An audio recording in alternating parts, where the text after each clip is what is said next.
Friends, कैसे हैं आप सभी। होप करती हूँ कि सभी बहुत अच्छे होंगे। और इस वीडियो में हम देखने वाले हैं कूलाम का नियम, जो कि आपके एग्जाम में आने ही वाला है। 100% गारंटी है इस बात की कि आपके एग्जाम में ये देखा जाएगा। कूलाम का नियम आता ही आता है, हर साल पूछता है, रिपीटेशन मोड में अलग अलग तरीके से पूछता है।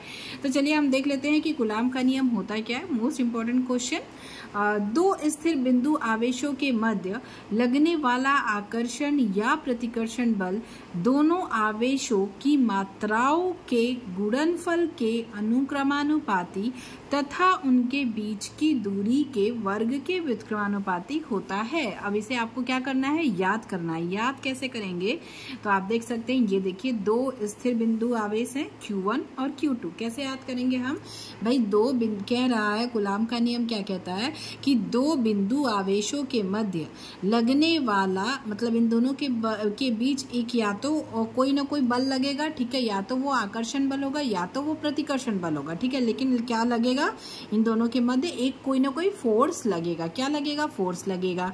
मतलब बल को फोर्स कहते हैं और फोर्स F, मतलब बल को F से डिनोट करते हैं हम।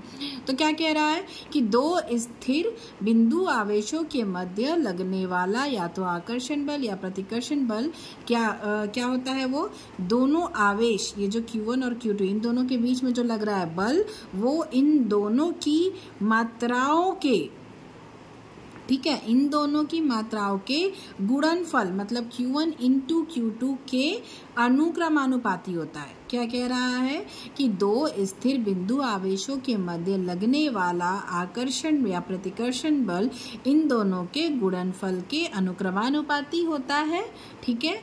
या इनकी बीच की दूरी क्या है, R है, ठीक है, उसके वर्ग के व्युत्क्रमानुपाती होता है। तो व्युत्क्रमानुपाती मतलब हम इसको बट्टे के रूप में लिखेंगे। तो F क्या बोलते हैं, यहाँ पे साइन लगाएंगे इसका व्युत्क्रमानुपाती का, और उसके बाद 1/r² कर देंगे। व्युत्क्रमानुपाती को मतलब अपॉन के रूप में लिखते हैं, और जो अनुक्रमानुपाती है वो सीधा सीधा रहता है, ठीक है, बट्टे के रूप में नहीं रहता है। तो यही अंतर है दोनों में। तो इस तरीके से इसको, इसी से आप इसकी परिभाषा याद कर सकते हैं और क्या लिख सकते हैं, ठीक है। इसमें क्या है, दो बिंदु आवेश लगेंगे, एक हमारा F फोर्स है, इन दोनों के बीच की दूरी क्या है, R है, ठीक है। तो इतना आपको याद रखना है, इतना आपको यहाँ पे लिखना है। और आपका ये मतलब स्टार्टिंग का जो ये आपका कह सकते हैं, परिभाषा कह सकते हैं, डेफिनेशन जो भी कह सकते हैं, वो आप एक्सप्लेनेशन आप यहाँ पे लिखेंगे, ठीक है। अब इस बल की दिशा दोनों आवेशों को मिलाने वाली रेखा के अनुदिश होती है, मतलब उन्हीं के अनुसार होती है। दोनों को मिलाने वाली जो रेखा है उसी के अनुदिश होती है, ठीक है। फिर यदि दो बिंदु आवेश मतलब Q1 और Q2 एक दूसरे से R दूरी पर स्थित है, R दूरी है दोनों के बीच में, तो कूलाम के नियम से उनके बीच लगने वाला जो बल है F क्या होगा, F व्युत्क्रमानुपाती होगा Q1 और Q2 के, और अनुक्रमानुपाती होगा Q1 और Q2 के, और व्युत्क्रमानुपाती होगा 1/r² के, ठीक है। तो ये हमारा हो गया, इक्वेशन तैयार हो गया। ये फर्स्ट सेकेंड ऐसा करके आप चाहे तो लिख सकते हैं। उसके बाद हम क्या करेंगे, उसके बाद इनको एक साथ करेंगे हम, मतलब ये मान लीजिए 1 है, इक्वेशन मान लेते हैं 1 है, ये 2 है। अब इन दोनों को मिलाने से, मतलब आप लिख देंगे कि इन दोनों से, समीकरण 1 और 2 से, ठीक है। समीकरण 1 और 2 से क्या होगा, F, और उसके बाद ये तो ऐसा ही रहेगा, बस Q1 into Q2 upon R² हो जाएगा, 1 हट जाएगा। तो ये हमारा एक नया इक्वेशन बनके तैयार हो गया। अब जब इस चिन्ह को हटाते हैं, आप सभी को पता है कि जब ये चिन्ह हटता है तो हमारा K क्या होता है, स्थिरांक लग जाएगा।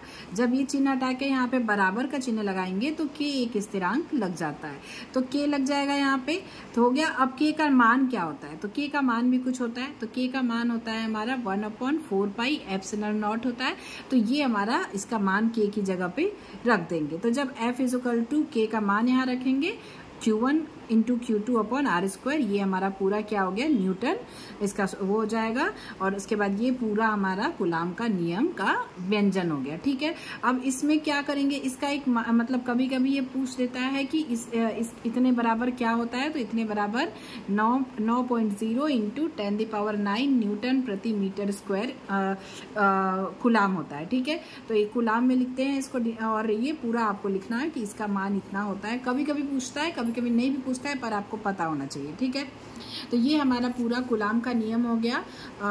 आई होप कि आप लोगों को समझ में आया होगा। कहीं भी अगर डाउट होगा और नहीं समझ में आया होगा तो आप मुझे कमेंट कर सकते हैं, मैं ट्राई करूँगी कि मैं आपको फिर से समझा सकूँ।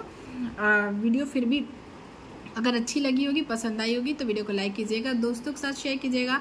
चैनल पर नए हैं तो चैनल को सब्सक्राइब जरूर कर लीजिएगा। Thank you, thanks for watching.